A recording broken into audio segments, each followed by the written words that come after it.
Live from New York, it's the show that is 1 week away from the start of football season and 4 hours away from Equalizer 3. Oh, yeah, Robert McCall is back. This time he's in Italy.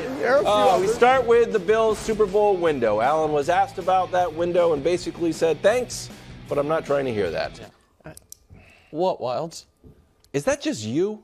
Obviously not. Adam Shine's asking him about it. But Adam you know Shine Adam loves Shine. the Bills. Yeah, but it's not like he and I text. He and I are both WAR Hall of Famers. I used to work at Mad Dog. No, I love Shine. Just every morning, Super Bowl window is closed. Shine does a great job, and listen, he's one of the many Josh Allen friends in the media. Kyle Brandt, Adam Shine. I think we're going to hear from Josh Allen on a different radio interview later this segment, doing a nice tour. Listen, obviously, for this iteration of the Bills, the window is closed. They hope it reopens at some point in the future. This is how Super Bowl windows work. They are not, in my lifetime as an adult watching football, there are only 3 quarterbacks ever who have had basically perma-open Super Bowl windows. Every year they were right there. Brady, Manning, Mahomes. That's it. What are you confused? Rodgers? No, right. I mean, he didn't go through the window, but the window's been open since he won a Super Bowl. I would disagree with you, but Rodgers is maybe borderline. So if you want to say a fourth, with the Big Ben and the Steelers, they were consistently right there for the beginning of his career. Then from 2011 to 2015, they won 1 playoff game. Then it reopened. The hope is, by the way, that it reopens for Drew Brees and the Saints. They won a Super Bowl shortly after he got there. Then from 12 to 16, 5 years, they won 1 playoff game. For the Packers with Brett Favre, right when he got there the first 5 years, they made the divisional round every single year. They made 2 Super Bowls.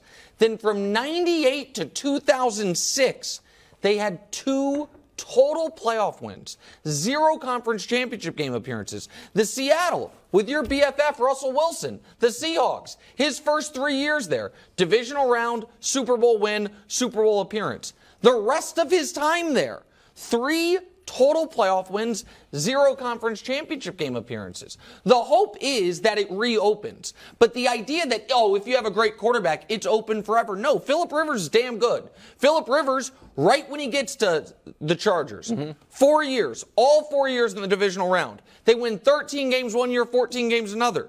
They won 2 playoff games the rest of his career. Cam Newton, 3 straight divisional round appearances, a Super Bowl appearance, a 15-win season, a 12-win season. The rest of his career there, 0 playoff wins. So, yes, it is now closed, and you hope it reopens. I believe it will. Why is it closed, though? Because they took their best shot and missed. No, it's not, Brew. That's where we disagree. They've had a top 5 defense for several of the last Do you think they have years. A top 5 defense this year? We're talking about this year. I think it's close. We'll see. I mean, missing Von Miller, obviously, for the first 4 games. If he comes back in Game 5 or midway through the season, they'll be fine defensively. Do they have a great defensive player other than Von Miller? I would argue no. I agree. It was open when they had a great defense. I think it's still a good defense. Good, very good defense. Better than the Chiefs. Jordan Now, I get that. Right. It's better than the Chiefs defense. And Josh Allen, I think, is a top 5 quarterback. Stephon Diggs is a top receiver. Probably not top 5, but arguably in there, if he has a great year. So I think I don't want to put words in your mouth, but a lot of people think the window's closed because of bad vibes. That's what a lot of people think. Look at Stephon Diggs. He's unhappy. Look at how Sean McDermott handled the first press conference. And all of that's true. All right? And you guys know I am a believer in vibes. All right? Not sports gods. That's too silly. No, but vibes is real because vibes is interaction. Vibes is chemistry. Do guys get along? Now, here's the thing. If I had my druthers, I would rather you have good vibes than bad vibes. Naturally. But you know what? I would rather have bad vibes than no vibes. All right? Because bad vibes are emotion. And look, we have had plenty of teams. Sports history is littered with championship teams or contending teams that had bad vibes. All right, in fact, Buffalo, when they used to go to the Super Bowl, they went 4 straight years. There were some bad vibes. Yeah. Thurman Thomas criticizing Jim Kelly publicly, and you had assistant coaches getting in fights in the film room. Like, you had some bad vibes. Heck, how many articles and reports were there about Brady at V. Belichick, before they won their last Super Bowl? We had vibes. So my point is, the talent is there. The vibes are what they are, but there's also a good vibe. Okay. Oh, my God. There's a good vibe. Sure. Okay. The good vibe is, God bless him, DeMar Hamlin.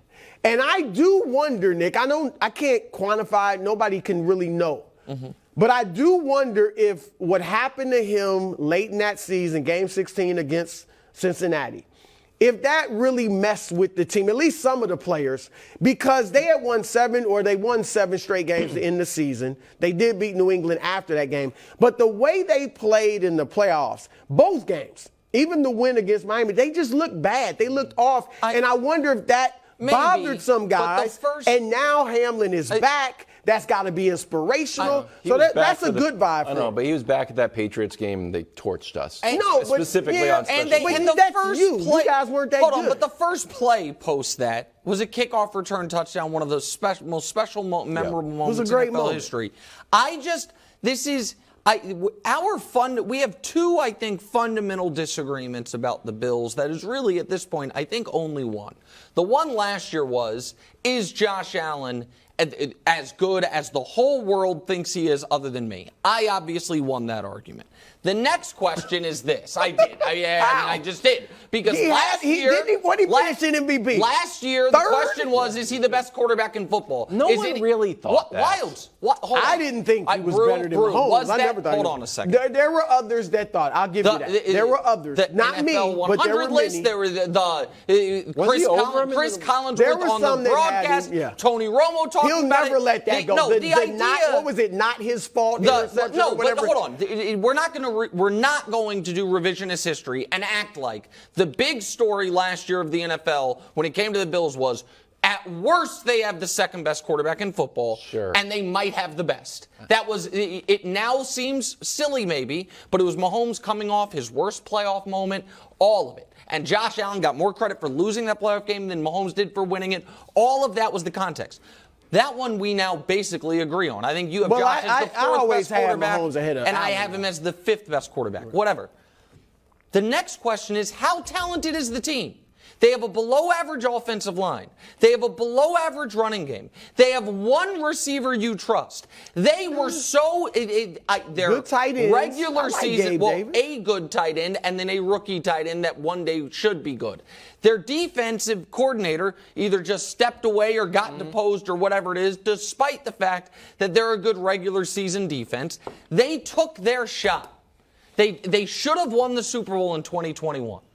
They had the Chiefs beat, and I believe they would have beaten the Bengals, and I believe they would have beaten the Rams. The next year, the first game of the year, they crushed the Rams. They missed it. And now they have to revamp and retool. The hope for them is that they reopen the window because they have a very good quarterback. I think it's still open. It's open. It is so open. Bit of a scuttlebutt about Josh and Stefan. We've run this video ad nauseum. But Josh remains optimistic, telling Pat McAfee, our communication's at an all-time high, just understanding some of our concepts better, making sure that we're talking, have an open line of communication. I love playing with the guy. We're going to continue to grow and get better, and I think this is going to be our best year yet. And here are the numbers from last year. Top 5 in both reception yards and touchdowns. So, Nick, are you buying best yet? Let me guess, no? No, the best year for both these guys was their first year together. That was the one year Josh Allen was a legitimate MVP candidate. That was the best statistical year of his career. It was the best statistical year of Stefan's career. Stefan had 1,500 yards and 127 catches. Josh had 4,700 yards, 37 touchdowns, only 10 picks, a 107 rating.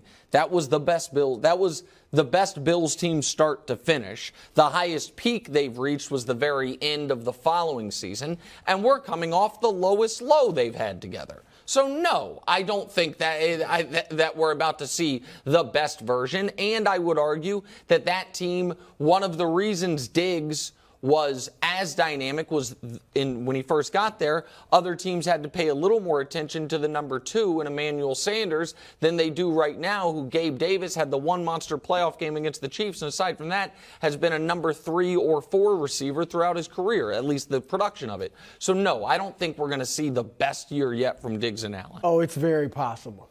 All right, it's on the board and then some. All right, because Stephon Diggs, past few years was being mentioned as what, like a top 5 receiver? Is that fair? Sure, yeah. Is he right now? No. I mean, he's not. So that's got to bother him. He's not old. He's still a great receiver, and he's got a great quarterback. And I think that quarterback, they're going to look to throw more. They don't want him running quite as much, especially the way he runs when he takes a lot of hits, a la Cam Newton, who, career was cut short because of it. So I think he's going to be looking to throw the ball more. Diggs has something to prove. He's got a chip on his shoulder. So I do think these two could have their best year yet. Okay. They won, the Bills have won the AFC East 3 years in a row, but according to Robert Saleh. This is so good. This is our daily update. Y'all, What? Go ahead. You guys are so down on the Jets. It's unbelievable. Well, so we got to counterbalance the endless optimism emanating from Jet Life Field, as Aaron Rodgers put it. No, it's not one game at a time. Actually, it you is. can't What are you just talking end about? you can't end your press conference. It's one game at a time. Talk about owning the East. Anyways, they open up against the Bills. That'll be a loss. Jets are in second. As far as the odds, but Dolphins, and then it's the mighty. This is unbelievable. Robert Saleh, forget his 11-23 overall record. Robert Saleh has coached the Jets for 12 divisional games. They've won 2 of them. They've beaten Josh Allen in a great win last year and Skylar Thompson. That's it. The Jets have finished in last place in the AFC East every year Saleh's coached them, and 7 of the last 8 seasons. As far as owning the East, let's take a look at everyone who has ever owned the East and how many times they've done it. Love it. The Patriots, 22. The Bills and Dolphins, 13. The Baltimore/Indianapolis Colts, which are no longer in the AFC East, have won it 6 times. The Houston Oilers, which have not existed as a franchise in 20 years, have done it as many times as the Jets. The Jets have won the AFC East twice since the merger, 98 and 02. That is the facts on the ground. They are slightly less successful in the AFC East than the Baltimore Colts. And so the idea that we are going to talk about owning the division, that we have been tenants of the cellar for the entirety of our existence, is laughable. It's laughable. That was a cute graphic. It was. All right, shout out Burt Jones of the Baltimore Colts, Lydell Mitchell, you know what was on Bump that graphic? Phillips and all Facts. That's right. And you know what we're about to hear from Brew? Vibes. A whole bunch of feelings. No, look. A whole bunch of feelings. Robert Saleh gave you an example of head coaching 101. What? All right. Of course, the ultimate goal is to get to the postseason and win the Super Bowl. But what do you have to do that? Make the playoffs. What's the best chance to do that? Win the division. Not be the Jets. Go talk to the head coach, Ryan Day at Ohio State, or Jim Harbaugh at Michigan. What are they going to say? We want to win the Big Ten. True. That's they what they're are going not to say. Michigan or Ohio State. They're Rutgers. So Hold on. I don't know who But coaches you know Rutgers. what? Go ask him and talk about, is he talking about winning the Big Ten? They're Rutgers. Or is he talking about being bowl eligible? They're Rutgers with Caleb Williams getting in the transfer portal and Aaron going to New Rodgers is Brunswick, Caleb New Williams Jersey. now? That's who they...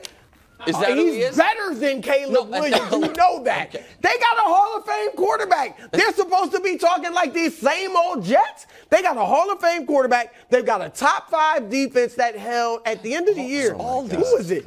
Jacksonville and Detroit and another top defense to 20 or fewer top offense to 20 or fewer points. They lost those games. Because they didn't have any offense, any quarterback. Okay. Their best running back was hurt. They were 5-2 before Broussard got hurt. Oh, my God, They got the Garrett Breece Wilson, Hall. and you will continue to disrespect Garrett Wilson at your own peril, Nick Wright.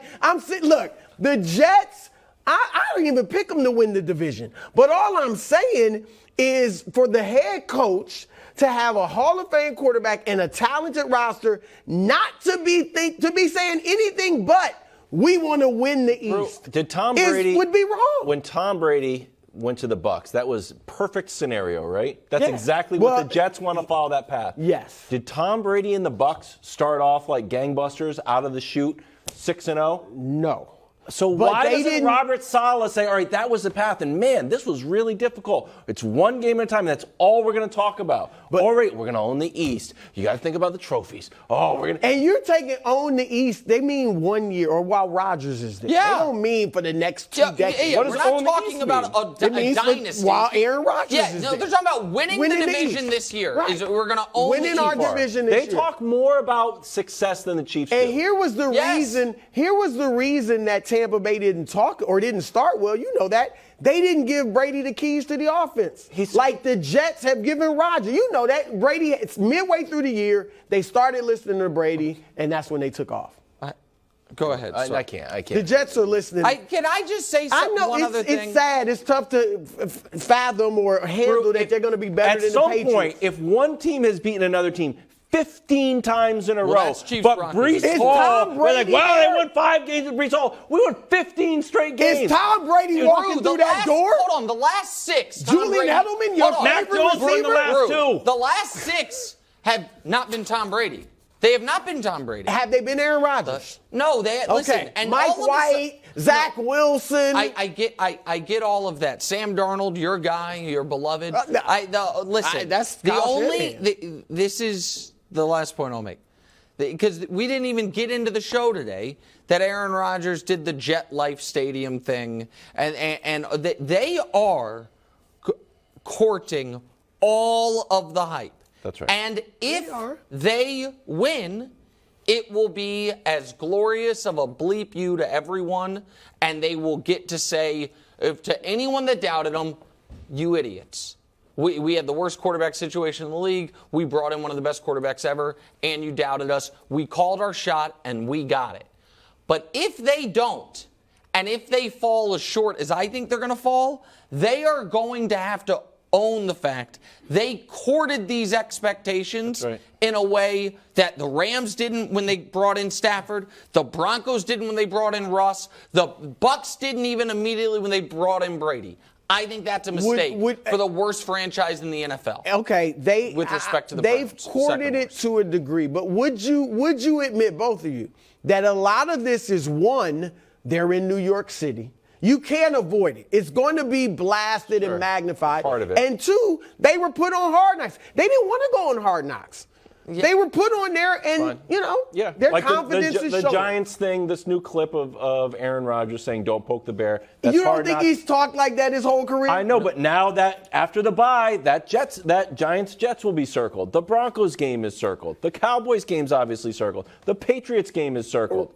Monday Night Football opening night is circled. Yeah. They got a lot of people saying, you know what? We have to beat the Jets. Thanks for watching. Subscribe here to get more from the show and to check out clips from other shows on FS1.